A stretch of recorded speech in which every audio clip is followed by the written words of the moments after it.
Bonjour à toutes et à toutes. Ce qu'on va faire aujourd'hui, c'est corriger un contrôle de niveau seconde sur les tableaux de signes et les inéquations qui sont étroitement liées. Sur résoudre une inéquation, on va voir que finalement, ça revient à étudier le signe d'une expression. Voilà. 3 exercices.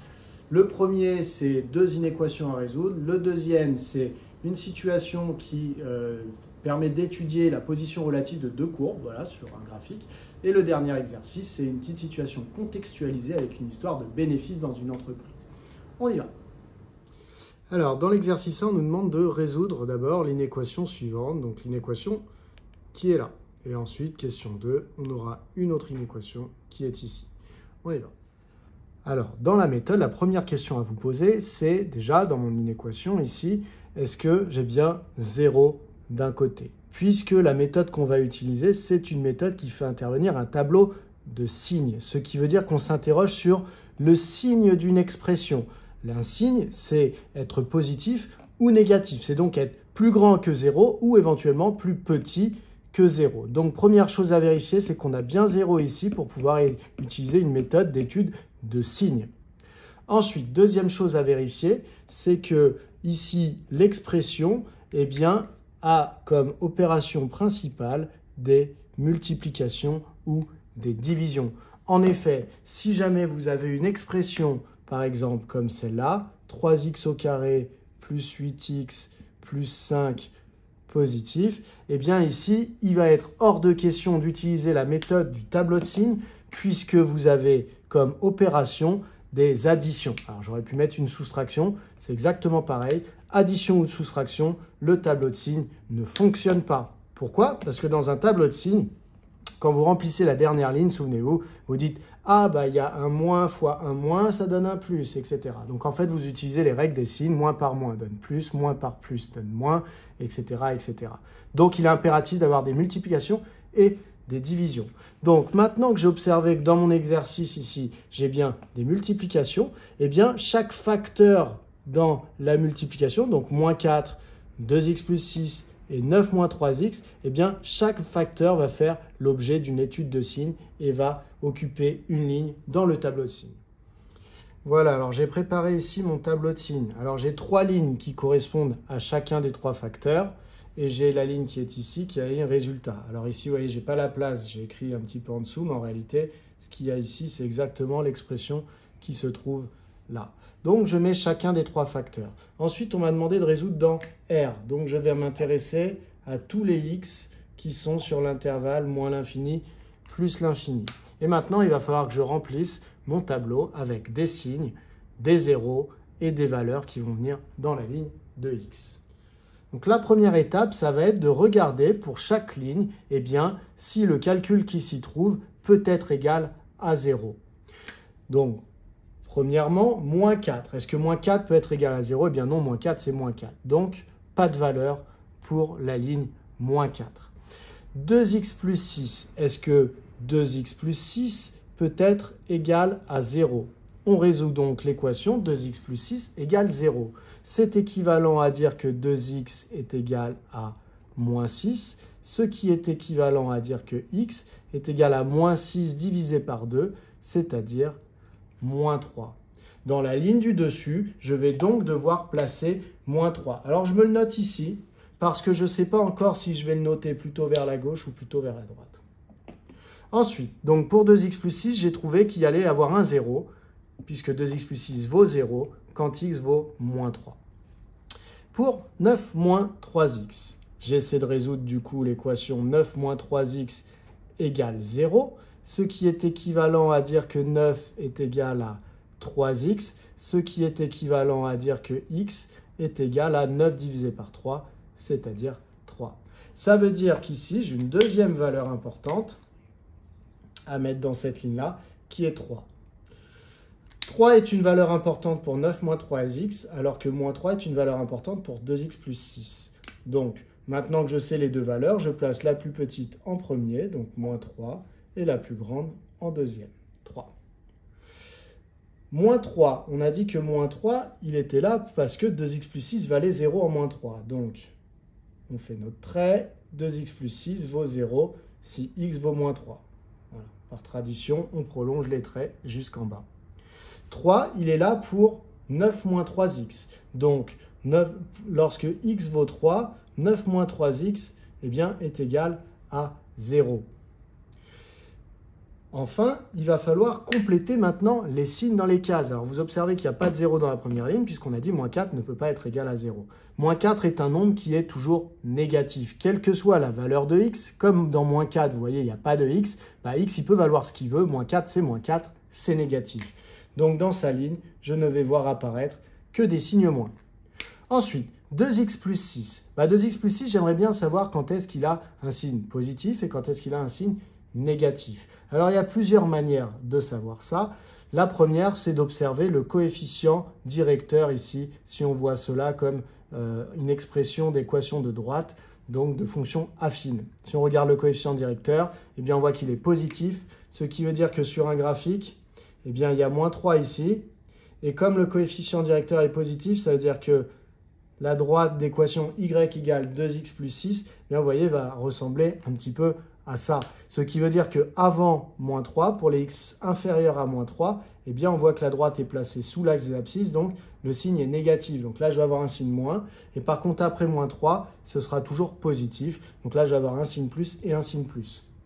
Moi, ce que je vous conseille pour bien justifier et ne pas avoir à parler de fonction affine, eh bien, c'est directement de chercher quand est-ce que 2x plus 6 aura un signe plus, c'est-à-dire quand est-ce que c'est strictement plus grand que 0. Et donc, on va se rendre compte que c'est quand 2x est supérieur à moins 6. Et donc, c'est équivalent à dire que x est strictement supérieur. Je garde ce signe parce que je divise par 2 qui est un nombre positif. Je ne change donc pas le sens. Et ça me donne moins 6 divisé par 2, c'est-à-dire moins 3. J'ai donc trouvé que 2x plus 6 aurait un signe plus, puisque je cherche quand est-ce que c'est positif, quand le x est supérieur à moins 3. Les x supérieurs à moins 3 se situent ici, donc 2x plus 6 a un signe positif dans ces cas-là. Ce qui sous-entend que le reste du temps ici, eh bien, ce sera un signe moins. Ensuite, il me reste la ligne 9 moins 3x qui se trouve ici. Donc pareil, même technique, soit vous repérez le coefficient directeur. Attention, le coefficient directeur, c'est le nombre qui accompagne le x. Donc c'est moins 3 qui ici est négatif. Si le coefficient directeur est négatif, cela correspond à une expression de fonction affine décroissante. On va donc se retrouver avec une courbe qui est une droite qui va couper en 3 comme on l'a trouvé ici et donc qui est au-dessus de l'axe pour les x inférieurs à 3, c'est-à-dire qui va donner du coup des résultats positifs quand x est inférieur à 3. Donc ici, ça devrait être plus, plus et des résultats négatifs après. Première manière de voir les choses. Dans ce cas-là, vous devez préciser que vous avez lu le coefficient directeur, qu'il était négatif. Sinon, autre manière, on cherche quand est-ce que 9 moins 3x eh bien, est positif pour chercher là où sont les signes plus dans la ligne. C'est équivalent à dire que, alors là, vous voyez, je vois que x est précédé d'un coefficient négatif. Donc, c'est plutôt moins 3x que je vais transposer.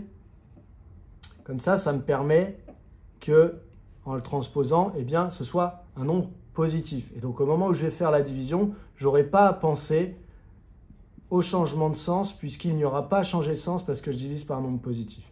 Donc, ça me donne x plus petit que 9 divisé par 3, c'est-à-dire 3. Donc, en fait, 9 moins 3x a un signe plus lorsque x est inférieur à 3. X est plus petit que 3. Donc, x plus petit que 3, c'est ici. Il y aura donc un signe plus ici, ici, ce qui sous-entend un signe moins là. Maintenant, on en est au résultat. Le produit de ces trois facteurs, donc le produit de moins 4 avec 2x plus 6 avec 9 moins 3x. Si jamais x est entre moins l'infini et moins 3, eh bien vous voyez, moins 4 est négatif, 2x plus 6 va donner également un résultat négatif, donc négatif fois ici un résultat positif. Donc 9 moins 3x positif. Donc négatif fois positif, eh bien la règle des signes me dit que c'est positif. Ensuite, si x vaut moins 3, moins 4 vaut moins 4. Si x vaut moins 3, on voit que 2x plus 6 vaut 0. Donc ça vaut 0. Donc moins 4 fois 0 fois quelque chose, eh bien ça donne 0. Si x est entre moins 3 et 3, moins 4 est négatif. 2x plus 6 est positif. Et 9 moins 3x est positif aussi. Donc négatif fois positif, négatif. Lorsque x vaut 3, ça va donner moins 4 fois 2x plus 6 avec x qu'on remplace par 3, et fois 9 moins 3x qui vaut 0. Donc ça va faire un nombre fois 0. À nouveau, cela vaut 0. Et si jamais x est entre 3 et moins l'infini, eh bien, on a moins 4 qui est négatif, 2x plus 6 qui est positif, 9 moins 3x qui est négatif, donc moins par plus par moins, ça donne plus. Donc au final, le signe de cette expression est donné par le tableau. Alors nous ici, l'équation, c'était, on cherchait quand est-ce que cette expression était strictement positive. Donc ce qui va nous intéresser, ce sont les signes plus du tableau. Donc il nous faut une petite phrase réponse. Alors si vous voulez utiliser la fameuse notation S pour ensemble de solutions, je vais le faire ici parce que j'ai plus trop de place. Sinon il faudrait dire donc l'inéquation A pour ensemble de solutions, S égale, et donc il faut prendre les x qui sont sur moins l'infini moins 3. J'exclus moins 3 puisqu'en moins 3 l'expression vaut 0 et nous on ne veut pas qu'elle soit égale à 0. Et je réunis avec l'intervalle 3 plus l'infini. 3 plus l'infini. Voilà. Alors j'ai corrigé ici, hein. J'espère que vous aviez tous bien corrigé, que j'avais mis un moins et que c'est un plus. Voilà. Voilà pour cette première question. Alors pour la deuxième question de l'exercice 1, hein, eh bien, ça fait intervenir une inéquation qui va utiliser des techniques un tout petit peu différentes. On y va. Alors déjà, la résolution se fait dans R privé de 6. Voilà, cette notation-là, il faut la connaître quand vous êtes en seconde. Il y a deux notations possibles pour dire R privé de 6. Il y a celle-là, enfin 3 on pourrait dire même. Il y a celle-là avec un anti-slash. Le moins ou l'anti-slash, ça veut dire exactement la même chose, c'est-à-dire privé 2. Ou sinon, il y a la notation avec des intervalles. Donc moins l'infini 6, union 6 plus l'infini. Voilà. Ces trois notations veulent dire exactement la même chose, ça correspond exactement au même ensemble. Bon, très bien.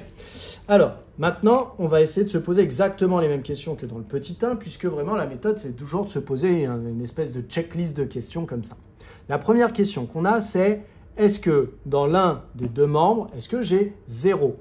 Avant d'utiliser la technique d'un tableau de signes qui, je le répète, si vous voulez étudier un signe, ça veut dire qu'en fait, vous voulez savoir si c'est plutôt positif ou si c'est plutôt négatif. Alors là, pour l'instant, cette expression, on ne se demande pas si elle est positive ou négative, on se demande si elle est plus petite que 4 ou plus grande que 4. Donc, ça ne correspond pas du tout à notre problème à nous. Nous, notre technique, c'est de savoir si c'est plus grand ou plus petit que 0, pas plus grand ou plus petit que 4. Donc, on va transformer cette inéquation pour d'abord avoir une comparaison par rapport à 0. On y va. Alors voilà, cette inéquation, eh bien, elle est équivalente. Alors, petite technique pour obtenir 0 dans un des deux membres, eh bien, on va transposer, par exemple, 4, ce qui va nous donner 4x moins 12 sur x moins 6, et donc moins 4. Et désormais, je me retrouve avec inférieur strictement à 0. Donc là, première victoire, j'ai obtenu 0. Je transforme donc mon problème en une étude de signes. Donc, cette expression, je me demande quand est-ce qu'elle est négative. Donc, premier contrat rempli. Deuxième contrat maintenant, si je veux utiliser un tableau de signes, il faut que l'opération principale dans ce membre, ce soit une multiplication, soit une division. Pour l'instant, ce n'est absolument pas le cas. Pour l'instant, c'est une soustraction. Donc, je ne peux pas faire mon tableau de signes. Alors, il y en a qui perdent du temps à faire un tableau de signes. Maintenant, avec ça, ça et moins 4. Mais c'est complètement faux. Donc, en fait, vous perdez du temps et ça vous rapporte 0 points. Donc, attention à ça. Il faut d'abord qu'il n'y ait plus de soustraction. Pour qu'il n'y ait plus de soustraction, la technique, ça va être de mettre au même dénominateur 4x moins 12 sur x moins 6 et 4. Une fois que ça sera mis au même dénominateur, ça fera donc une grande fraction et donc l'opération sera une division. Et c'est ça qui est très important. Je raisonne donc par équivalence et je mets au même dénominateur. Alors le dénominateur commun, je ne vais pas me casser la tête, ça va être x moins 6. Voilà. Donc ça fait moins, je mets 4 sur x moins 6 et donc ça me donne 4 fois x moins 6 sur x moins 6. Et je m'intéresse à savoir quand est-ce que c'est strictement négatif.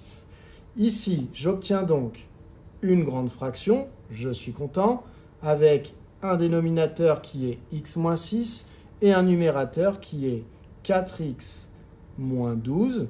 Et donc là, j'ai moins. Le moins s'applique à tout le numérateur. Alors, le numérateur, c'était quoi si je développe 4 fois x. Donc, ça faisait 4x. Avec le moins qui est ici, ça me donne donc moins 4x. Et ensuite, 4 fois moins 6, ça donne moins 24. Avec le moins qui est là, ça redonne plus 24. Donc finalement, je me retrouve avec ce quotient ici qui doit être négatif. C'est équivalent à, trait de fraction, 4x moins 4x, ça s'annule. Hop, hop. Il me reste donc moins 12 plus 24 qui est égal à 12. Et donc, je me retrouve avec 12 sur x moins 6 inférieur strictement à 0. D'une inéquation qui ne contenait pas 0 dans un des membres, je passe à une inéquation qui contient 0 et qui en plus a comme opération principale une division. Ce qui veut dire que je vais pouvoir faire un tableau de signes avec dans une ligne le numérateur, dans une deuxième ligne le dénominateur et dans la ligne finale le signe du quotient qui est là. Alors je vais devoir effacer pour me faire un petit peu de place ici, mais on retient que cette inéquation, elle est équivalente à celle-là. Alors je peux peut-être me le remarquer ici dans un petit coin, c'est équivalent à 12 sur x moins 6 négatif. Voilà. Alors ça, c'est juste une note à moi-même, hein. Vous, quand vous avez rédigé et que vous en êtes là, c'est très clair sur votre feuille. C'est parti pour la construction du tableau de signes. Alors, on va avoir la ligne avec les x. Donc, on est sur R privé de 6, donc on doit avoir moins l'infini, plus l'infini, et on doit avoir 6 pour lequel on mettra des doubles barres à la fin. Ensuite, on va avoir le signe de, eh bien, 12. Signe de 12, puisque le numérateur vaut 12. Donc, pour faire ma règle des signes, je vais faire ma règle des signes sur une division. Le numérateur vaut 12, et ensuite, il me faut le signe du dénominateur, donc de x moins 6. Une fois que j'ai fait ça, eh bien, je vais pouvoir trouver le signe de la fraction. Donc, finalement, le signe de 12 sur x moins 6. Voilà. Donc, une fois qu'on en est là, maintenant, il faut remplir les lignes. 12, est-ce qu'il va s'annuler? Est-ce qu'il va apporter un 0 dans sa ligne? Eh bien non, puisque 12 ne dépendant pas de x, x peut valoir ce qu'il veut. 12, c'est positif. X moins 6, en revanche, eh bien x moins 6, pour savoir si il vaut 0, un jour, eh bien, on résout x moins 6 égale 0. Et on trouve que oui, quand x vaut 6, et on se dit d'ailleurs, ah bah oui, c'est peut-être pour ça que c'était la valeur interdite. C'est parce que quand x vaut 6, le dénominateur vaut 0. Donc ça veut dire que quand x vaut 6, x moins 6 vaut 0.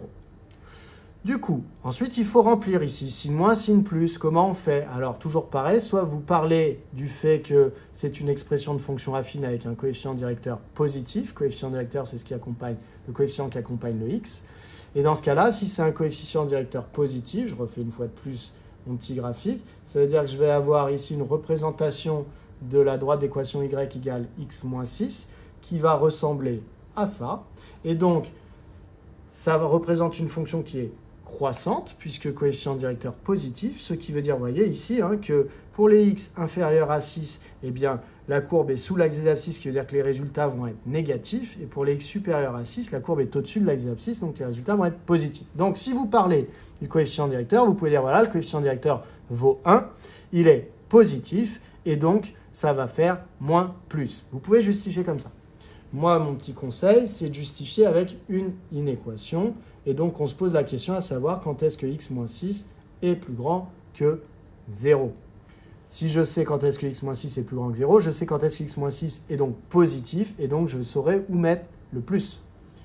C'est équivalent à dire que x est supérieur à 6. Donc, le plus sera là où les x sont supérieurs à 6, c'est-à-dire sur cet intervalle. Donc ici, je mets le plus, ce qui sous-entend que je mets le moins avant. Alors ici, je peux mettre mon trait. 12, on a dit qu'il était positif tout le temps. Je peux remplir avec des plus. Pour la ligne de 12 sur x moins 6, alors je commence dès maintenant en mettant une double barre. La valeur est interdite, puisque si le dénominateur vaut 0, je n'ai pas droit de faire le calcul.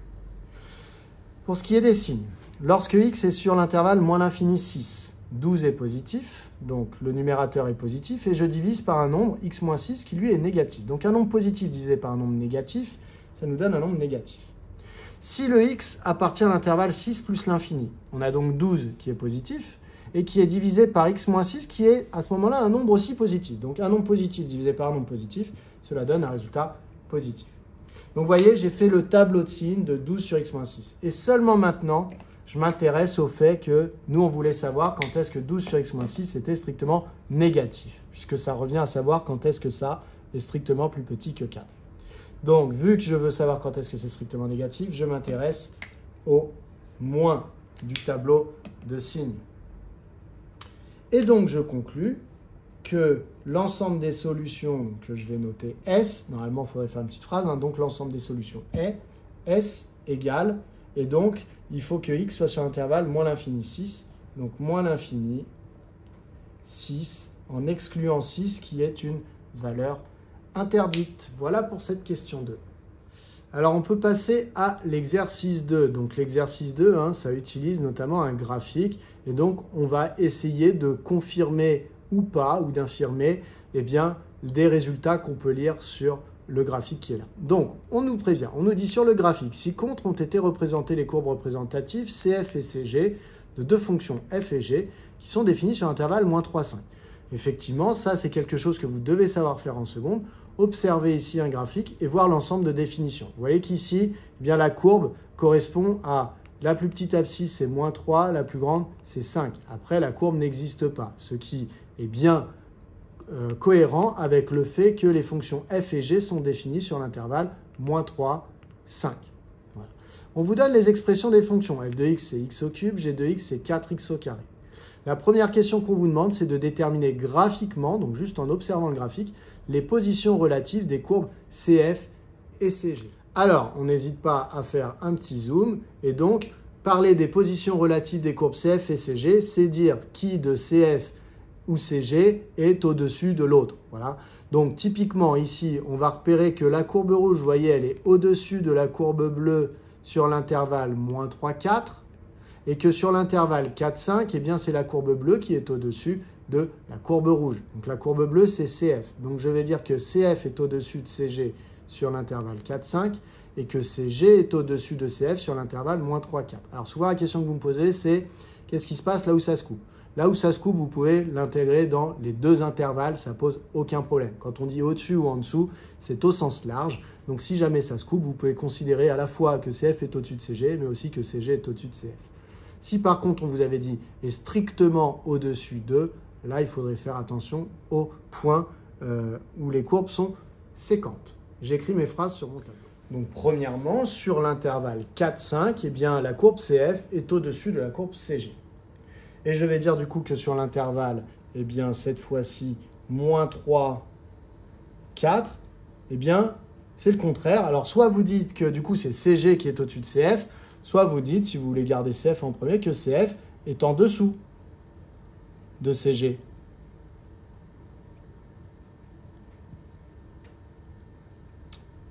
Voilà, et cette première question est terminée. Vous avez déterminé les positions relatives des courbes CF et CG. Donc relatives, ça veut dire l'une par rapport à l'autre. On passe donc à la question 2. Alors, pour la question 2, alors la question 2, il y a un petit a, un petit b, un petit c. Si on regarde le petit a, dans le petit a, on nous dit montrer que pour tout x appartenant à moins 3, 5, donc pour tout x de l'intervalle moins 3, 5, eh bien si je fais f de x moins g de x, donc f de x moins g de x, eh bien en fait, ça revient à faire x au carré fois x moins 4. Alors, il faut vous habituer à ce genre de questions si ce n'est pas déjà fait. C'est une question de transformation d'expression et c'est quelque chose d'extrêmement fréquent, notamment au baccalauréat. Alors, eh bien, on s'intéresse à f de x moins g de x. f de x moins g de x, si j'écris la définition de ce que c'est en regardant dans l'énoncé, f de x, on m'a dit que c'était x au cube. Et g de x, eh bien, on m'a dit que c'était 4x au carré. Donc, ça me donne x au cube moins 4x au carré. Et j'observe que, alors souvent dans ce genre de questions, il faut observer ce qu'on vous a demandé et comme ça, ça vous donne des pistes. Donc là, vous voyez, typiquement, j'observe qu'en fait, eh bien, moi, je veux une réponse où déjà l'opération principale sera une multiplication, donc une réponse factorisée. Là où moi, actuellement, l'opération principale est une soustraction, donc c'est une réponse qui est pour l'instant développée. Donc, il va falloir factoriser cette expression. Et donc, se poser comme question, qu'est-ce qu'il y a en facteur dans cette expression et dans celle-là? Alors, regardez un petit peu la réponse. Ici, on vous aide. On voit qu'en facteur, on a mis x au carré. Donc ça doit vous mettre la puce à l'oreille. Et vous devez vous demander, est-ce que par hasard, je ne pourrais pas factoriser par x au carré cette expression? Et vous pouvez vous rendre compte que x au cube, en fait, eh bien, c'est x au carré qui a été multiplié une fois de plus par x. Bah oui, x au cube, c'est x fois x fois x. Donc, x fois x vous donne x au carré. Donc, x au carré fois x. Moins 4 fois x au carré. Et donc, on se rend compte qu'en facteur commun, il y a x au carré, x au carré. Donc ça, c'est le genre de choses que vous allez travailler dans votre chapitre sur le calcul littéral que vous avez dû voir un petit peu plus tôt dans l'année. Donc, je mets en facteur x au carré et je me retrouve dans les parenthèses avec x moins 4. À chaque fois que je factorise, je vérifie qu'en redéveloppant, je retombe sur la ligne d'avant. Donc, x au carré fois x, ça me redonne bien ça. X au carré fois moins 4x au carré, c'est très bien.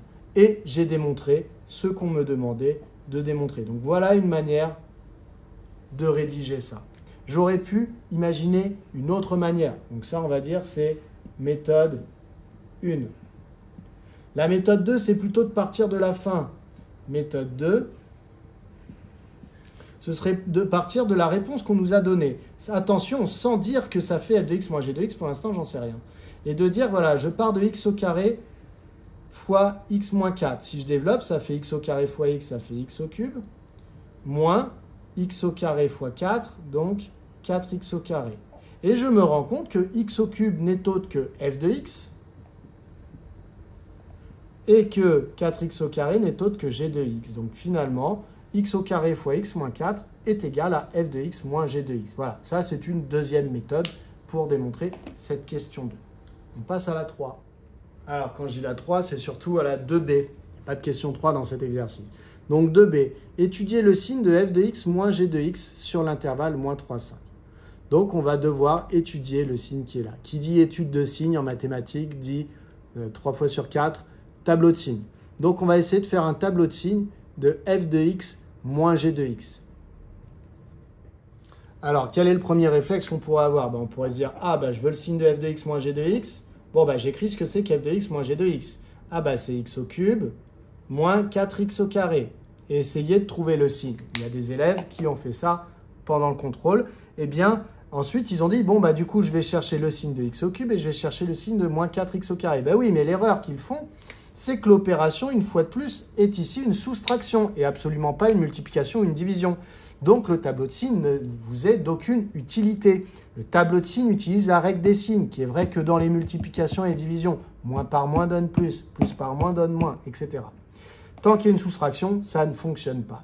Et c'est pour ça qu'il faut penser à utiliser la question A qui nous disait que donc pour tout x appartenant à moins 3, 5, f de x moins g de x, on m'a dit que c'était x au carré fois x moins 4 dans la question précédente. Et je préfère nettement cette écriture à celle que j'avais écrite avant, puisque cette fois-ci, l'opération principale est une multiplication. Je vais donc pouvoir faire un tableau de signes, puisque la règle des signes va s'appliquer. Si l'un est positif et l'autre est négatif, ça fera négatif. Si l'un est positif et que l'autre est positif, ça fera positif, et ainsi de suite. Je fais donc mon tableau de signes pour x au carré fois x moins 4. Voilà, j'ai fait mon tableau de signes. Dedans, j'ai mis le signe de x au carré, le signe de x moins 4 et le signe du produit des deux, x au carré fois x moins 4, c'est-à-dire le signe de f de x moins g de x. Première chose à regarder, c'est est-ce qu'il va y avoir des valeurs dans la ligne du haut? C'est-à-dire, est-ce qu'il y a des valeurs de x qui font que x au carré vaut 0 ou qui font que x moins 4 vaut 0? Eh bien, je pose la question à mon tableau, c'est-à-dire je résous l'équation x au carré égale 0. Un carré vaut 0 si et seulement si le nombre que vous aviez mis dedans, c'était 0. Donc ça veut dire que x au carré peut très bien être égal à 0 quand x vaut 0. Donc je me le note ici en attendant de savoir toutes les valeurs que j'ai à mettre, histoire de les ordonner correctement. Ensuite, est-ce que x moins 4 peut être égal à 0? X moins 4 égale 0, c'est équivalent à dire que x vaut 4. Donc, ça veut dire que j'ai également à placer dans le tableau 4. Donc, j'ai 0 et 4 à placer. Alors, le plus petit, c'est 0, le plus grand, c'est 4. Donc, je commence par 0, je termine par 4. 0, il est là parce que lorsque x vaut 0, x au carré vaut 0. Donc, en général, on fait des petits traits qui alignent tout le monde. Hop. Le 4, il est là parce que lorsque x vaut 4, eh bien, x moins 4, quand je remplace x par 4, ça fait 0. Voilà. X au carré, bon, un carré est toujours positif, donc ça, vous pouvez directement compléter les plus sans le justifier. Sinon, vous pouvez faire une phrase à côté en disant un carré est toujours positif, sauf lorsqu'il vaut 0. Voilà. Pour x moins 4, pour savoir où je vais mettre le plus, soit encore une fois, je me réfère au cours sur les fonctions affines, en me disant, bah voilà, en fait, ici, j'ai une fonction affine avec un coefficient directeur égal à 1, qui vaut 0 en 4. Donc, en gros, on va avoir une fonction affine qui va ressembler, dont la courbe va ressembler à ça. Ce qui veut dire que quand x est inférieur à 4, les images sont négatives puisque la courbe est sous l'axe des abscisses. Donc, en fait, quand x est inférieur à 4, les images sont négatives. Donc, je vais devoir mettre moins et moins. Et après 4, les images sont positives. Donc là, je vais devoir mettre un plus. Bon, mais ça, à expliquer à l'écrit, ce n'est pas forcément super simple. Ce qu'il y a de plus simple, c'est de poser la question une fois de plus à notre tableau, x moins 4, quand est-ce que c'est plus grand que 0? C'est-à-dire quand est-ce que c'est positif? Et donc en 2 secondes, on justifie que c'est quand x est supérieur à 4. Donc quand x est supérieur à 4, c'est-à-dire entre 4 et 5 pour nous, eh bien x moins 4 est strictement positif. Ce qui sous-entend que le reste du temps, c'était strictement négatif. Du coup, je me retrouve à discuter du signe du produit de x au carré avec x moins 4.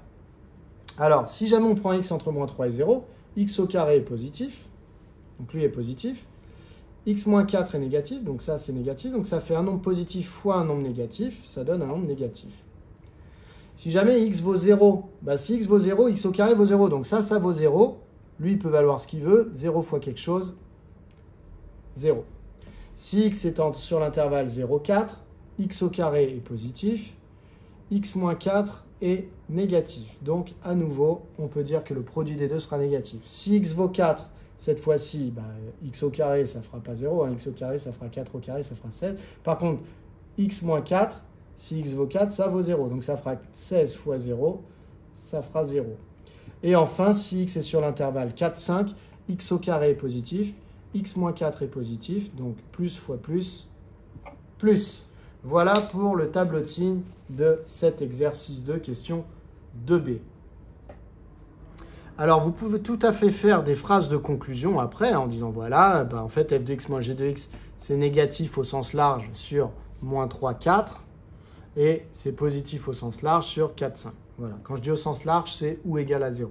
Vous pouvez faire des phrases comme ça. Mais le tableau de signes se suffit à lui-même. Si la question, c'était juste étudier le signe, le tableau de signes y répond. On passe donc à la dernière question de cet exercice, c'est-à-dire la 2C. C'est en justifiant à l'aide de la question précédente, donc la 2B, eh bien, déterminer les positions relatives des courbes CF et CG. Donc en fait, ce qu'on avait observé ici au début de l'exercice. Donc le but, c'est d'expliquer pourquoi ce qu'on a trouvé à la question précédente justifie ce qu'on avait dit dans la première question, c'est-à-dire que CG était au-dessus de CF sur moins 3, 4, et qu'après c'était CF qui était au-dessus de CG sur 4, 5. Alors, pourquoi est-ce que le fait d'avoir trouvé le signe de f de x moins g de x, je rappelle que ça c'est f de x moins g de x, va nous renseigner sur la position relative de la courbe f, la courbe représentative de f et la courbe représentative de g. Bon, bah, je fais un dessin qui n'est pas l'exercice, hein, et on imagine voilà, qu'on a deux courbes face à nous.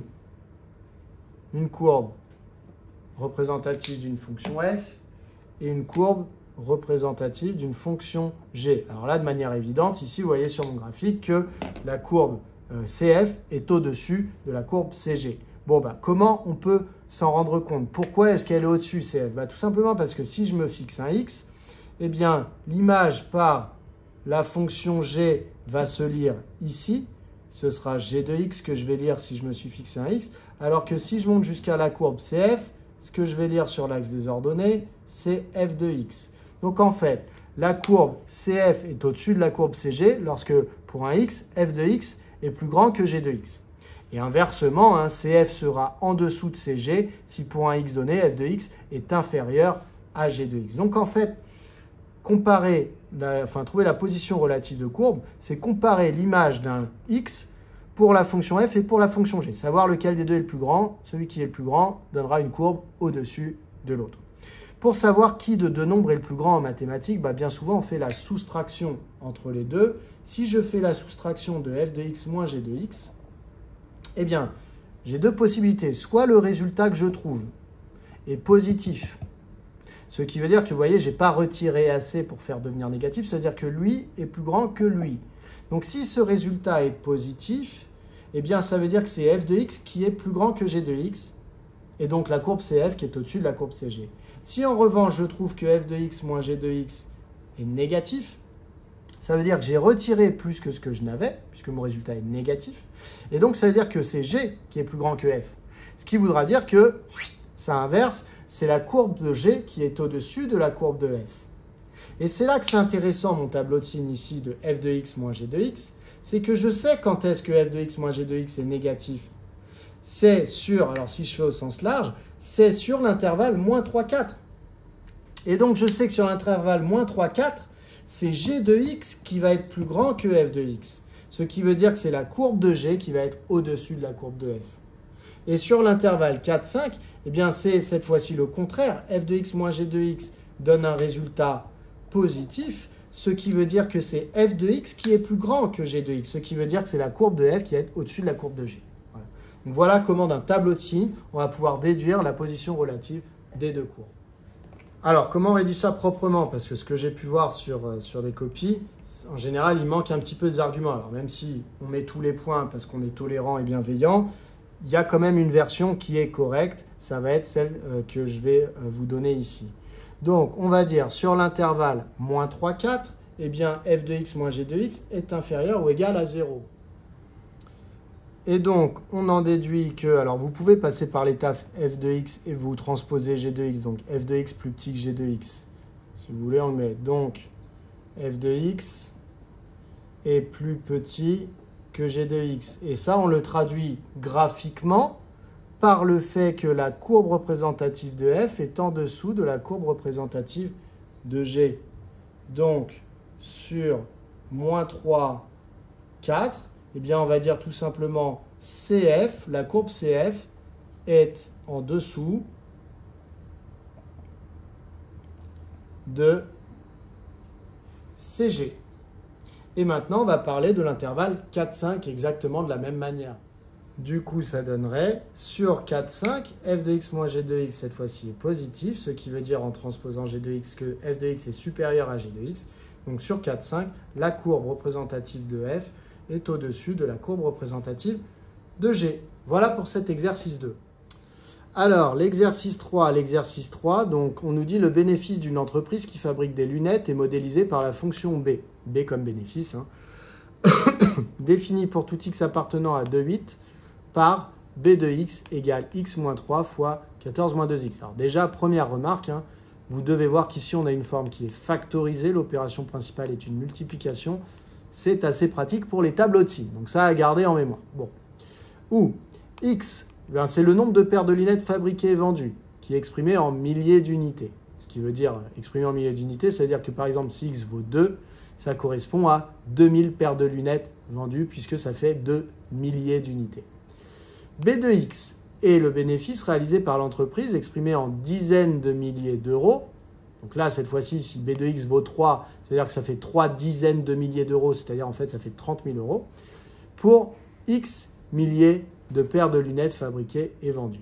Voilà, donc si on fabrique et on vend x milliers de lunettes, eh bien le bénéfice de l'entreprise sera de B de x dizaines de milliers d'euros. Déterminer la quantité de lunettes que l'entreprise doit fabriquer et vendre pour que le bénéfice dégagé soit positif. Alors, bon, écoutez, on met l'expression du bénéfice qui est là, hein, puisqu'on nous demande pour quel x, finalement, puisqu'on nous dit pour quelle quantité de lunettes fabriquées. Les quantités de lunettes fabriquées, c'est directement relié à x, puisque x, c'est le millier de paires de lunettes fabriquées. Pardon. Donc, ça veut dire que ce bénéfice, on s'intéresse à quand est-ce que cette expression va être positive. On va trouver les x qui permettent de dire que b de x est positif. Donc, on va étudier le signe de b de x, puisque dire quand est-ce qu'il est positif, en fait, Pour nous, ça va revenir à dire quand est-ce qu'il est positif, quand est-ce qu'il vaut 0, quand est-ce qu'il est négatif. Bon, et on en extraira l'information comme quoi il est positif sur tel ou tel intervalle.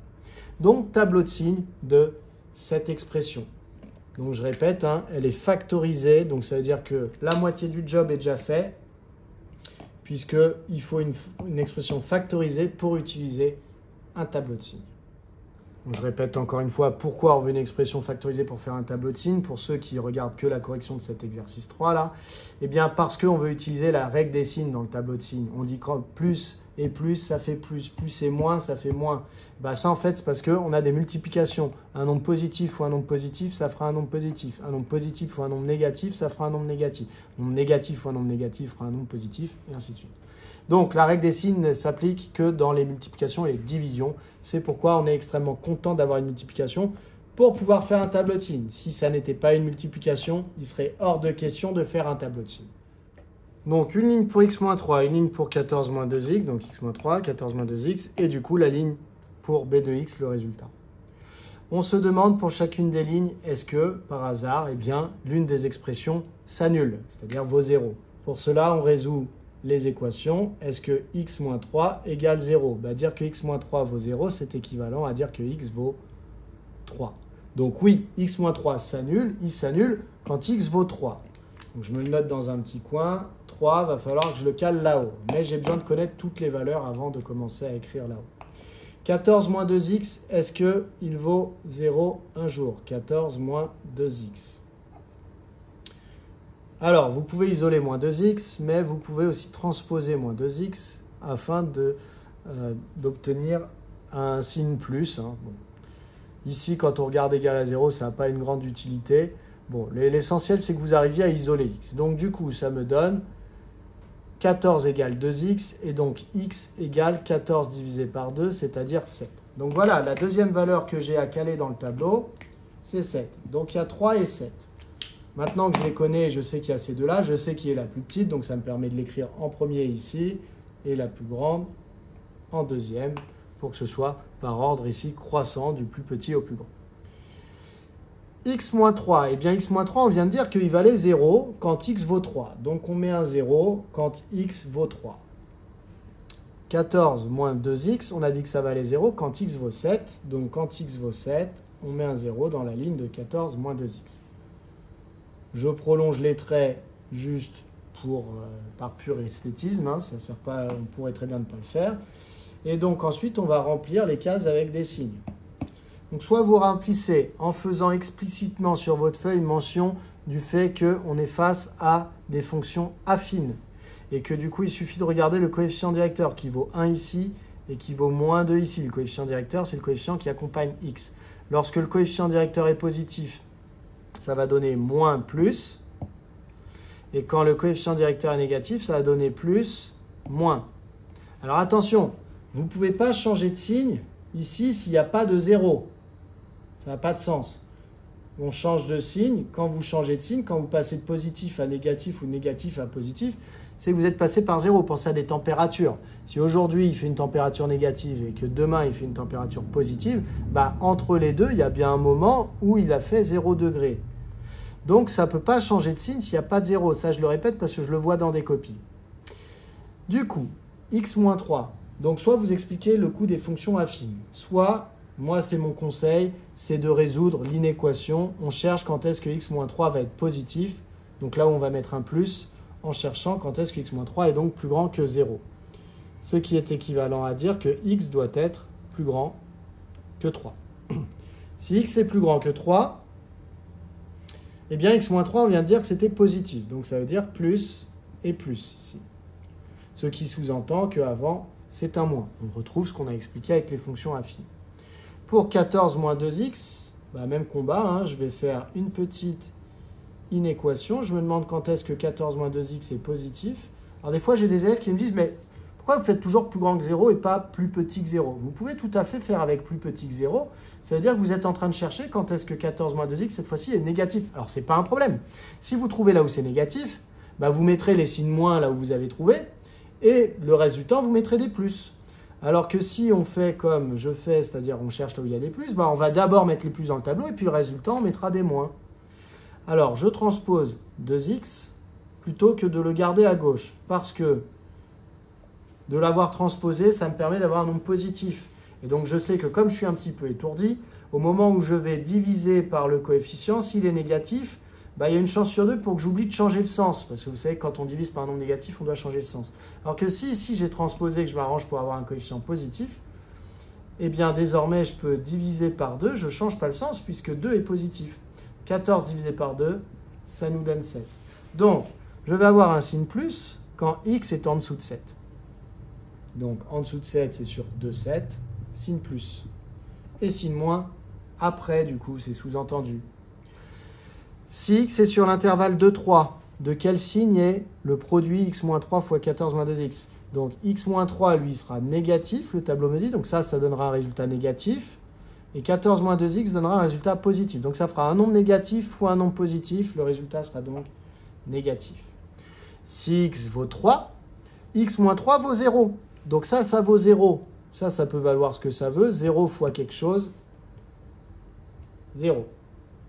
Si x est entre 3 et 7, eh bien x-3 donne un résultat positif.